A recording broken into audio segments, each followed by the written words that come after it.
Congratulations on purchasing a ShelterLogic garage. For this video, we are assembling a ShelterLogic garage in a box, which will familiarize you with assembly procedures common to most ShelterLogic shelters. Please be sure to refer to your instruction manual for specific instructions pertaining to your shelter. Most ShelterLogic garages can be fully assembled by 2 to 3 people in approximately 2 hours. Start by setting out all parts of your shelter on a large, flat surface. Check that all parts indicated on your parts list have been included in your kit. Each frame component is labeled for easy identification. In the event of a missing part, do not call the retailer where you purchased the shelter. ShelterLogic will promptly assist. Call us direct at the toll-free number for your area found in the instruction manual. Begin assembly with the roof structure. Lay out the roof frame parts as illustrated in the instruction manual. Be sure to identify the correct parts for each connection before you begin. With the parts laid out, you are ready to assemble. Assemble first 2 ribs, attaching the straight pipe with the top and side connectors to the gable bend and side bend connectors. Note that all side bend connectors must be assembled with the long side facing up. For each end rib, bolts should face inward to avoid tearing of the end panels. Next, attach the top side cross rail with the patent-pending ShelterLock stabilizers. Be sure the ShelterLock logo is facing up. ShelterLogic's ShelterLock stabilizer feature adds strength and stability. Starting with the front rib, connect the first section of cross rails by placing the ShelterLogic stabilizer between the rib and the rail and connecting them using the appropriate hardware. Continue along the frame. Once one side is complete, move to the opposite side and repeat. Assemble the top cross rail section over the middle ribs. When attaching the top cross rail to the end ribs, be sure to attach it under the ribs. Failure to do so will damage the fabric cover and void its warranty. Pre-assemble all corner and middle legs with the appropriate hardware. Attach corner bends and foot plates as indicated in the instruction manual. Once all of the leg pieces are assembled, place them at each rib, making sure the legs with 90-degree bends are on the corners and facing into the garage. Ensure all bolts are facing into the garage as well. Start on the right side of the assembled roof frame by each taking a corner. Together, lift the roof frame by the top side cross rail. Insert the corner legs into the roof frame assembly. Work your way down the frame, inserting the middle legs until one full side is in place. Attach the legs to the roof frame connectors. Once attachments are secure, move to the other side of the frame and repeat. With the frame up and standing, assemble and attach the bottom cross rails. It is very important to hand tighten only at this stage. Starting on either side, assemble the bottom cross rails by attaching the cross rail to the frame rib with the bolt from outside to inside. Add washer and hand tighten nut. Continue until the complete bottom cross rail is attached to the frame. Move to the other side of the shelter and repeat.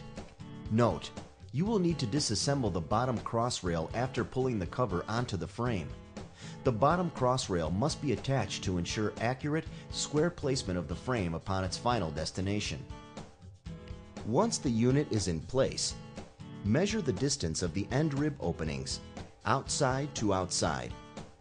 This measurement should be equal to that noted in the instruction manual. Next, measure the distance across opposite corners. These distances must match within 1 inch. Adjust the frame to ensure equal distance as necessary. Shelters include enough shelter auger anchors for basic installation. These are intended for safe shelter construction and must be reinforced by additional anchors based on your soil conditions or grounding substrate. See your ShelterLogic retailer for ready-to-go anchoring kits for your particular installation. Insert a 3/4 inch diameter pipe, steel rod, or heavy screwdriver through the eyelet of the shelter auger and rotate the anchor into the ground until the eyelet is 1 to 2 inches above ground level or at a position where the wire cable can be attached easily to the corner leg. Once the shelter auger is in place, wrap the anchor cable through the eyelet of the auger and the corner leg frame hole. Tighten the clamp screws to secure the cable. Warning: you must anchor your frame before attaching the cover. Serious injury to persons or property could otherwise result. Ratchet-tight ratchets are provided for tightening the end panels and covers. To thread the ratchet, open it and thread the webbing through the back. Pull webbing to tighten any excess slack. Compress the slide lock and crank ratchet until the webbing is secure. Tip: attach ratchet straps to the webbing ends or tie loose knots to prevent accidental pull-through of webbing into pockets. Please familiarize yourself with their use before adding covers.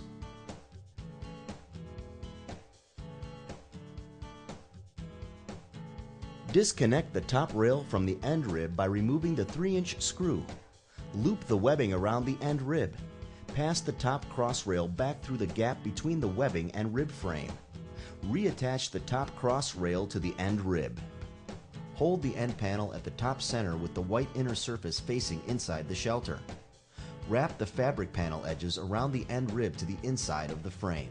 Remove nut and pass the web strap through and around the top side rail. Reattach nut and tighten. Repeat for each side of the end rib. Position the end panel so that it is even and centered on the frame before tightening the end top side rail panel with the ratchet straps. Insert the S-hook on the ratchet into the machined hole on the leg bend. Make sure to use the ratchet hole located inside the end rib. Tighten ratchets, alternating from one side to the other until the end panel is completely centered and tightened.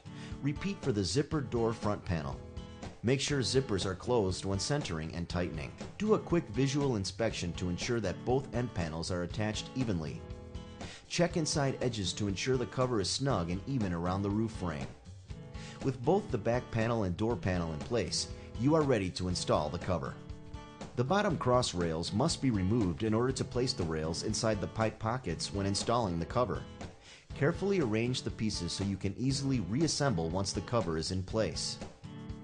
If you are building on a windy day, you may opt to disassemble the bottom cross rail after cover is draped over.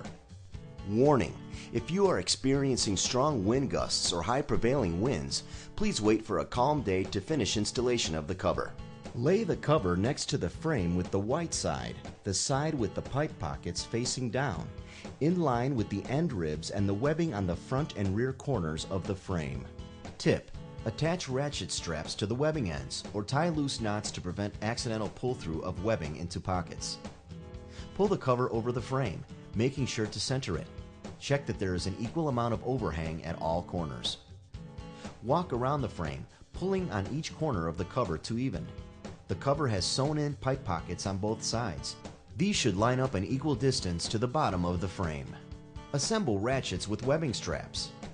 Place the S-hook of the ratchet into the outside hole of the end rib leg bends.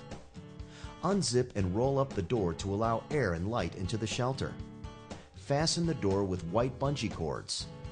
Snug up each of the 4 corners, allowing some slack to enable necessary adjustments after the bottom cross rails are reinstalled.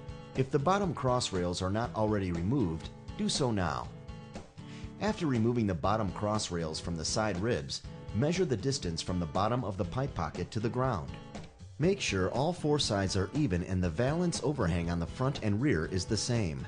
To confirm you have the cover on correctly, review the position of the Shelter Logic logo. The logo should be facing horizontal and positioned approximately 6 inches from the corner bend of the front end rib. This distance will vary among Shelter models. Starting at one end, slide the bottom cross rails through the fabric pockets between each leg and reattach with the clamps as done previously. Hand tighten until all cross rails are assembled. Continue to hand tighten each connection point. Repeat the process on the other side until the entire cross rail is attached on both sides of the unit. Do not insert the bottom cross rails through the small pocket flaps. Push down on cross rails and tighten securely for optimum cover flexion. Maintain an even distance from the base of the pipe pocket to the ground. Work your way around the enclosure, ensuring that the bottom cross rail is pushed down evenly. Note: easy slide bottom cross rail connections should be checked periodically for proper tension. Push down and retighten as needed. When the cover is installed properly, you should not be able to get your fingers between the fabric and ribs. It should lay evenly without wrinkles. To ensure maximum lifespan, Shelter Logic recommends using 1 anchor per leg to secure your shelter. Please ask your Shelter Logic retailer, visit our website, or refer to your instruction manual for a complete list of anchor choices. Your shelter is now complete and you are ready to enjoy.